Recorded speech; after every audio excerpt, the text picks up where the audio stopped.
नमस्कार दोस्तों। आज मैं आप सभी को एक ऐसी कहानी सुनाऊंगा जो सुनने में बहुत ही रोचक है। इस कहानी में बहुत ही अच्छा एक संदेश दिया गया है जो आपके जीवन में बहुत काम आएगी। दुनिया में दो तरह के लोग होते हैं।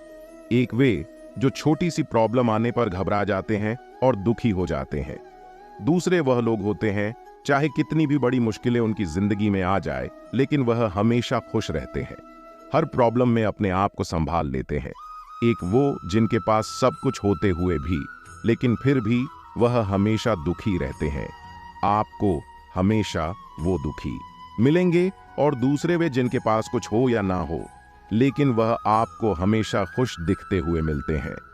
आज हम ऐसे ही एक कहानी के बारे में बात करेंगे। यह कहानी ऐसी है कि आपके जीवन में हजारों मुश्किलें या परेशानियां क्यों ना आ जाएं, लेकिन यह कहानी आपको हर मुश्किल में रहना और मुस्कुराना सिखा देगी। तो दोस्तों, चलिए कहानी को शुरू करते हैं। एक दिन एक फकीर देश की यात्रा पर निकला। जब वह रास्ते में रात हो गई तो वह एक व्यक्ति के घर पर रुक गया। उस व्यक्ति का नाम दीपक था। दीपक ने उस फकीर की खूब सेवा की और दूसरे दिन दीपक ने फकीर को उपहार देकर विदा किया। वह फकीर दीपक की सेवा से बहुत खुश हुआ और दुआएं देने लगा कि हे भगवान, दीपक को हमेशा खुश रखना और वह हमेशा दिन प्रतिदिन आगे बढ़ता रहे। इस बात पर दीपक हंसने लगा और फकीर से बोला, हे फकीर जो है वह भी अब नहीं रहने वाला। इस बात पर फकीर दीपक की तरफ देखता ही रहा और वहां से आगे जाने लगा। कुछ साल बाद फिर वह फकीर दीपक के घर आया और देखा सारा धन और सारी संपत्ति सब कुछ चला गया है। दीपक एक गांव के बड़े जमींदार के यहां नौकरी कर रहा था। वह फकीर दीपक से मिलने के लिए वहां चला गया। दीपक ने उस स्थिति में ही उस फकीर का स्वागत किया और झोपड़ी में ही फटी चटाई पर बैठा दिया। उसके पास खाने के लिए जो रूखी सूखी रोटी थी वह खाने के लिए उस फकीर को दे दिया। जब फकीर वहां से जाने लगा तो उसके आंख में आंसू निकलने लगा और फकीर कहने लगा, हे भगवान, तुमने यह क्या किया? तो दीपक फिर हंसा और कहने लगा, अरे फकीर, तुम क्यों दुखी होते हो? ईश्वर हमें जिस हाल में भी रखें हमें हमेशा खुश रहना चाहिए, उसे धन्यवाद देना चाहिए। समय सदा बदलता रहता है और इतना ही नहीं, फकीर ये भी नहीं रहने वाला है। इस पर फकीर सोचने लगा कि मैं तो केवल वेश से ही फकीर हूं, लेकिन सच्चा फकीर तो तुम हो दीपक। कुछ साल बाद फकीर फिर से यात्रा पर निकला और दीपक से मिला और देखा तो देखता ही रह गया, क्योंकि सब कुछ बदल चुका था। दीपक अब जमींदारों का जमींदार बन चुका था। उसे मालूम हुआ दीपक जिस जमींदार के यहां नौकरी कर रहा था उसकी कोई संतान नहीं थी और अपनी सारी संपत्ति और जायदाद दीपक को दे दिया।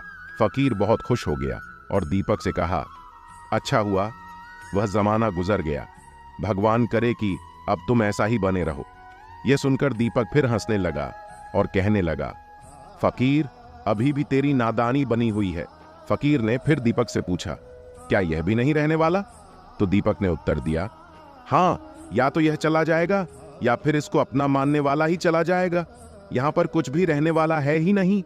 अगर कोई चीज है तो वह है हमारी आत्मा, वह है हमारी मन की शांति, वह है हमारे मन का सुकून, और बाकी जो कुछ भी है वह हमेशा रह भी नहीं सकता। फकीर ने दीपक की बातों को बहुत ही ध्यान से सुना और वापस चला गया। दोस्तों, जो होता है उसे स्वीकार करो। कुछ सालों के बाद फिर फकीर जब उस गांव से गुजरा तो वह दीपक का महल तो है लेकिन उसमें दीपक नहीं है, उसमें बस कबूतर गुटरगू कर रहे हैं। दीपक अब इस दुनिया में नहीं रहा, उसकी मृत्यु हो चुकी थी।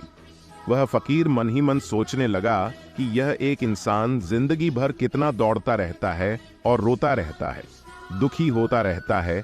जिन चीजों के लिए इंसान तड़पता रहता है, दुखी होता है, वास्तव में वह चीजें जो हमेशा रहने वाली है ही नहीं, वे सारी चीजें बदलने वाली हैं।